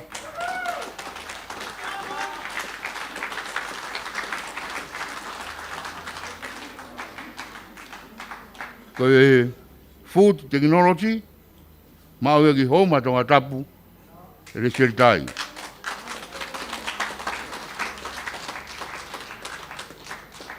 Le taha i re son ngowe, ma o ki holonga wawa mo tataka motonga tonga tapu, ma usa e kakara o roto hangu le rei. Le rei taha i re son musika, pise te fituono, le rei taha i heifi e whahai la rahi, ma uroa ango pare ko ni ki to foa tonga tapu e deni o ka foa.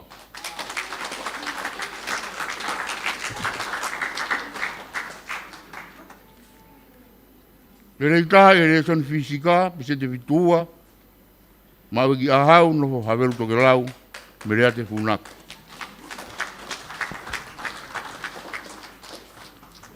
Le rei taha e re son biology, ka ma chemistry, fo amotu te kiu tonga tapu, me re na moa. Le rei taha e re son te tapu, ai fo mono i, ma au e o nua eua, no whanga o piro revu, Marina Tabaiwalu.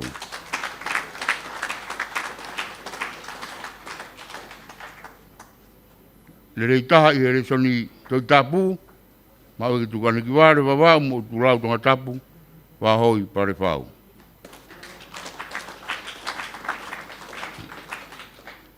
Le rei taha i re soni whika, le soni kompiuta, le soni tautohi, me le soni ekonomika, ma au e ki talau ni afa wau, rongorongo, tonga tapu ma muhala wawe, Taurina, Lynn, Sofia, Monica, Tupa.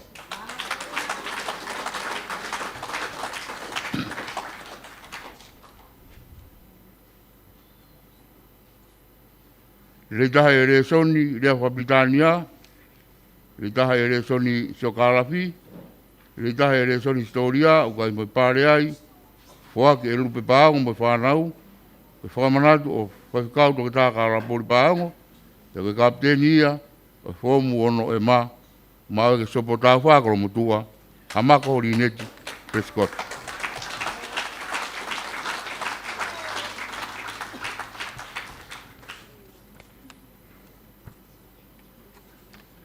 Ka hoka toi be mua, kani whafarangangi, ki ono whaki ai certificate ai whangota mai koe ni ua, una rorotonga i he whongpitu ai akamarongo Tupou.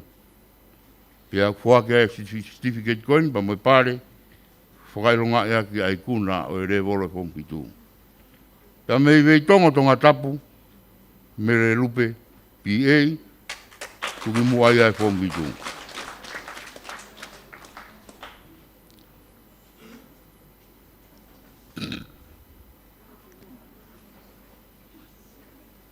O beti whaha mo kioa, te e kiu tonga tapu mo tataka matonga, nofo malai wabuna.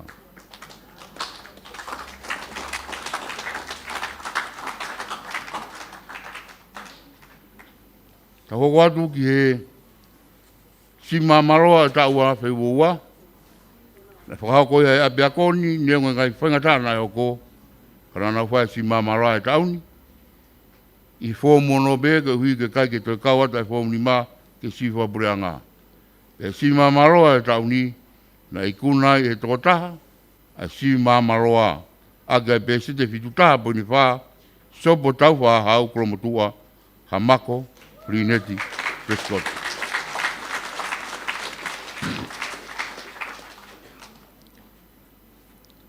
Kaini wha wharangrang ko e pare hoko o ku uibea ko e alaisia mokoronga.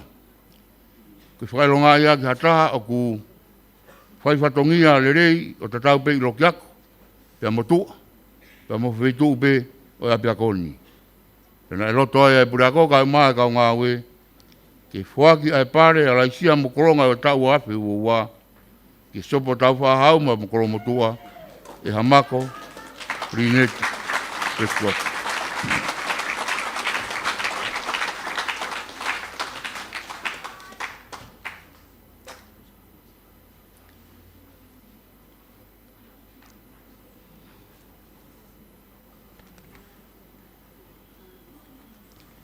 Ta hoko toi be mua ke no fuaki ai pare koeni.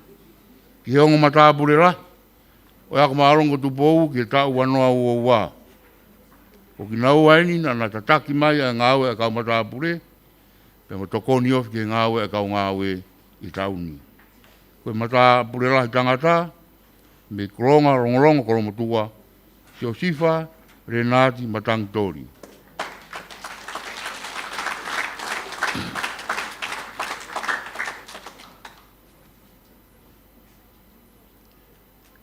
Koe matāpure la i whiwhine. I sopo tau whaahau koromotua. Hamako, Rineti Prescott.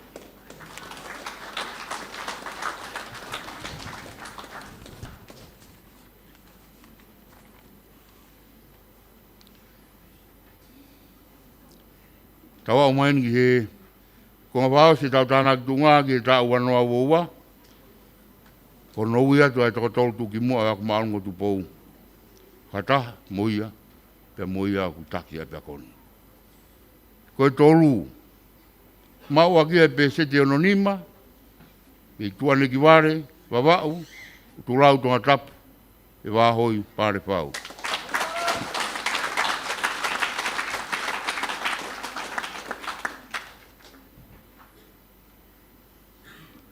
Ko e ua whakatoa e ako maarungo Tupou, ki tau awhe ua ua, pe se te anofitu pointolu, mi talau ne iafwa wa, rongorongo, no whara wawe. Ko Taurina, Lynn, Sofia, Monica Tupou. O ki aiba mo skola tipi, ki whongpitu ko tā puak tō me roto palas, fuaki e tā haine pataloni, Princesa Aratu Mawhireo, Piroreu Tuita, ki tau pu au.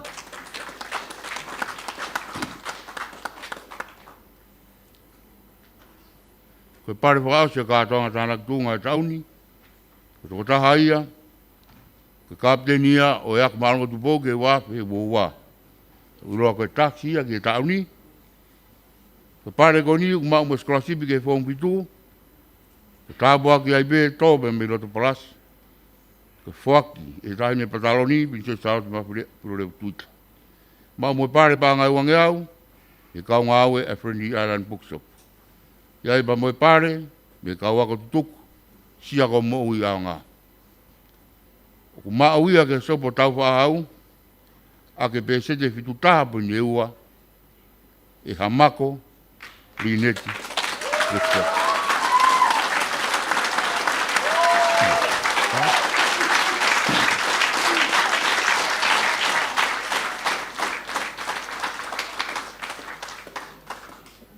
Koe pare koe nā, o kui aipa moe pare ai koe stutuku ako marongo Tupou, koe pāngai tahafi. Te kun rau tuku pā he tauni, te nau fuaki hoko koe pare koe ia, ke kau kapteni hoko koe. Pa maro au taini whawharangi, te lawa e ngāhi pare, ko fuaki te kātona tāna tunga. Maro au puto.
Kore kua more at mua tahine, a maa sea e katoa ngā, uwhanga atu mua he whasimari e kua whai he kau iwi, ki mau i atua e tau polo kalama. Ko hui ko e tawhi ngai monu, mo ngai tāpua ki, ko kai ki u lawa o whamau, tu mua ke whakaongo atu a e tāpua ki koe ni ko to e tawhi mai pia me he koristu tuku, a scholarship ki he whakia he kautaha tutuku, Sia Finance and Services, a e timi akapulu sinia ki he wafe uatolu, pia mo e timi net polo, to tongi ako kakato, e whanau akapulu, ka whailonga ia ki e tau whinua fulmani ma e korisi i he tau fo malo au pito.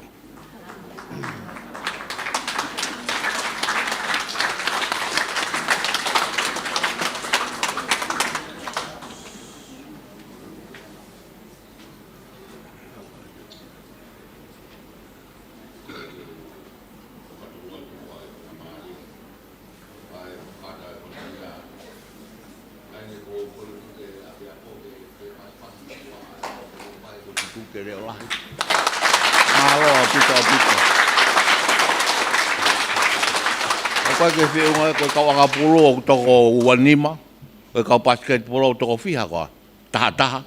Tau pehe e toko tahanima kau basketball o toko tolu noa kau anga pulu, e to tonga ko toa he ko sututu pasua se taha. Mani.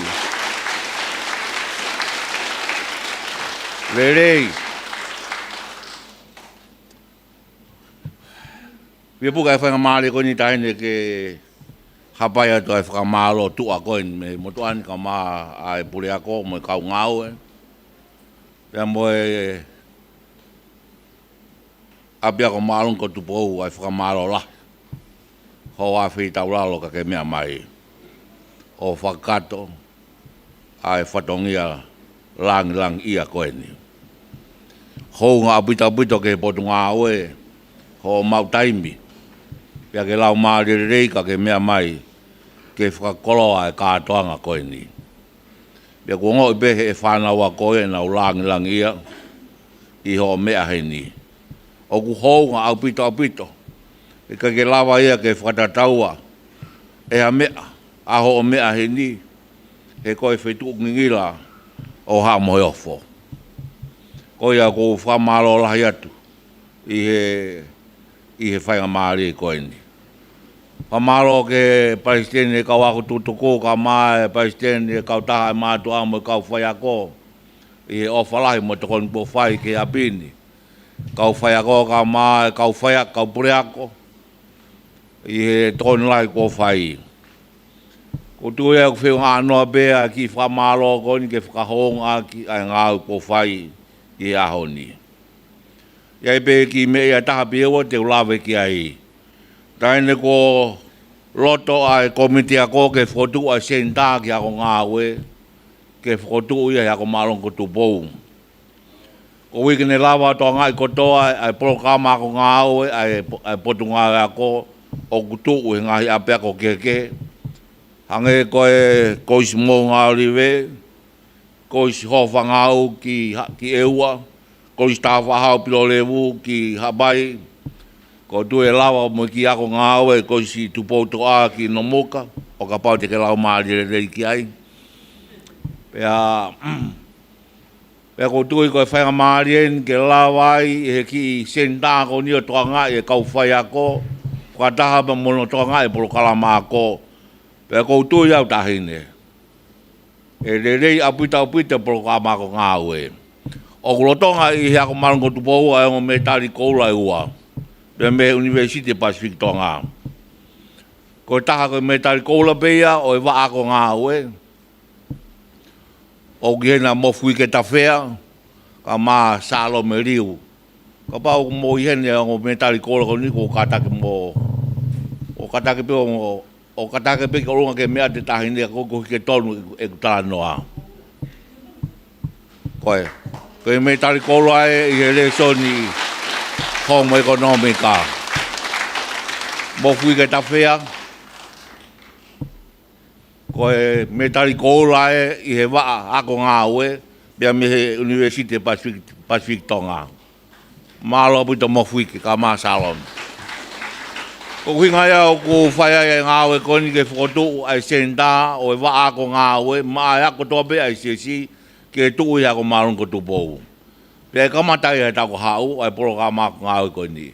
Ko nau whatongia, ko no whinga ke whakamao popu kutoa mai kau whaia ko, teu i ki nau tolu, ai mo e programa ko, pa teu mo ngahi mea ngāwe ke lawa ke whakato e ngahi ngāwe, ngahi ai programa ko ni e ngahi apia ko takitaha. E kei tupe programa ako i e ngai ape ako takita. Ka te ngau whakamalu ko toa mai pe, ke wa ako ngāwe ko ni, e whakotu ia i wa ako, i he ako anga maalunga ko Tupou i he tau kahau. Ono huinga ke lawa ai ngāwe ko ni, ke whakamao popo he senta ko ni, ai programa ako ngāwe i he kutui. Ko e tolai taha o e whanau ako, o unau hi ngai ape ako ai sesi. O nau tau ki he programa ako ngāwe.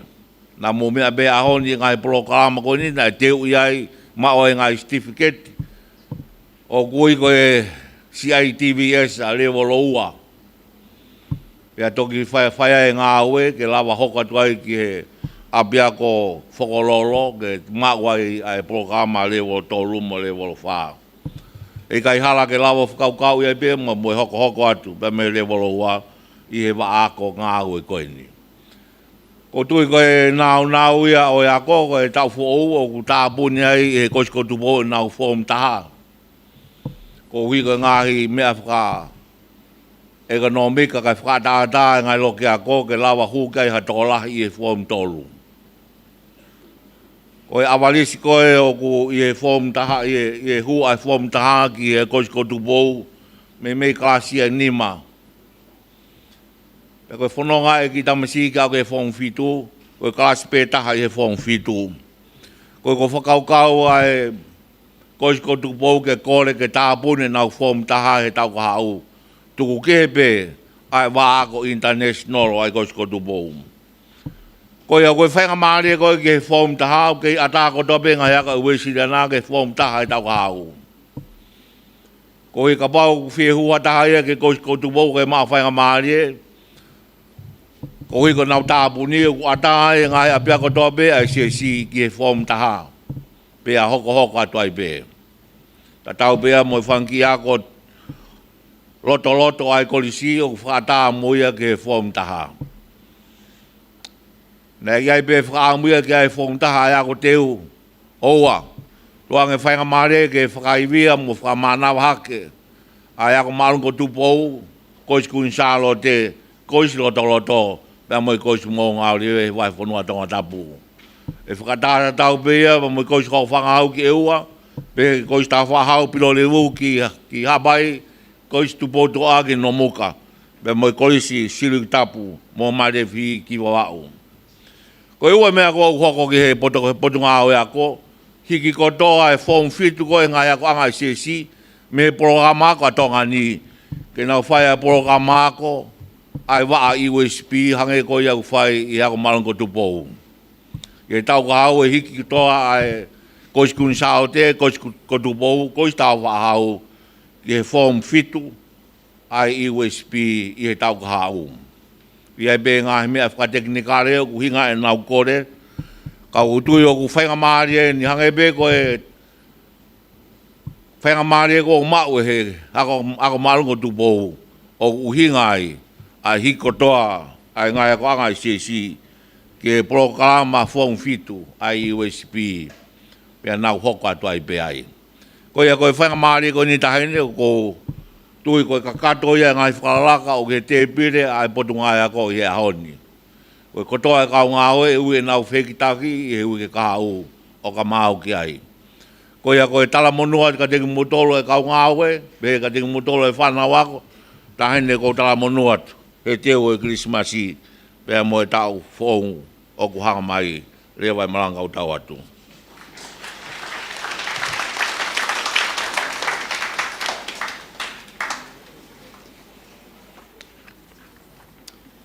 Koe himi tuku e kātoa ngani, ni mange au whaanga fulma taha o himi, mo mea ke tau hiwa. Koe tala ofa ho tau o tua, nai pau ki hau. Koe hau toka, tala ngā i mei mua, nai pau ki hau. Penai lawa e kau palo fita, koe eiki tene whakangata hia.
Ngahi hau ki ni ma o nau punou. Hau ai kakai nai nofo hai sia o nau punou. Tau ata ai na lewa ai popula. Pea whai si uperi ai ufonua.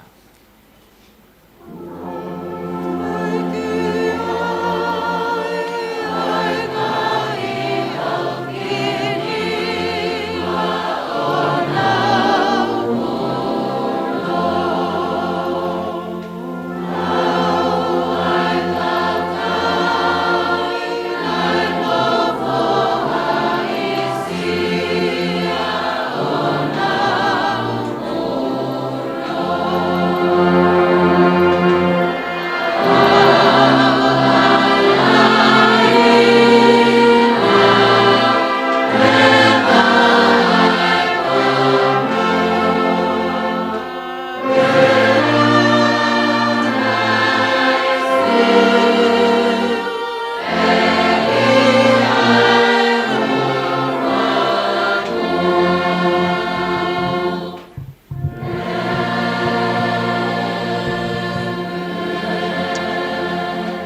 a ko e kresia i ko sisu klaisi o whalai o tua ko tamai whio ia lau maare e mano ni ke ia te tau tol ko toa beia o whai beia o tai ngata, pe tai ngata.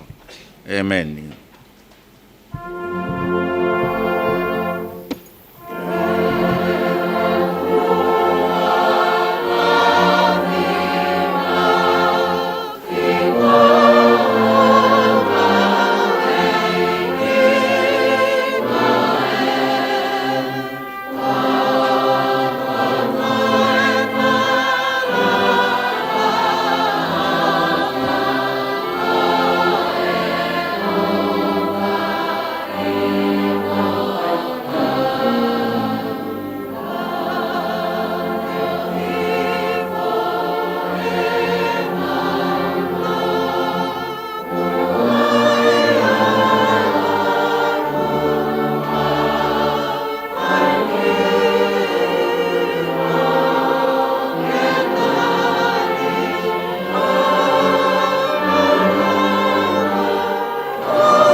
Lava kato ia tana tonga ko ia ki wana o wai a bia ko malong ko Tupou High School pa ko peni I horo ko ia a bia ko pa ka o Dr. Kilo ni ahio ke he fana wa ko ni na ka mai I he ta oni to tolnga o mahiva mi he klasi form 1 o ki form 6 ke form 5 ko ka wa to kia ke a bia ko University ko ia o Pasifiki Tonga. Ka koe tōki mo taha me koe taksu ia a ko ki tauni. Ma o ia ki he sopo tawa e ama Corinnetti Prescotti. Watawang nea ulele ato ai whamafora koe ni e live stream whakatahatu ai Broadcom FM Broadcasting whakatahatu bea mo e TV mo e teo Pasifika me I Brisbane Australia. Bea me hoki ki teo walwhitu poini ni maa. Ko tawang ko si kaunga ngawe I hauni ko wepi Lea Junior be foki kia fotalevu tuifua me sake famo kioa pe me elito mo e TV Pasifika me ko sana Australia David Fungalei be moluke sa tui me holko ia Reverend Dr. Kiloni ahio mi valo roa me bak marungo Tupou ko sa Slovaka momea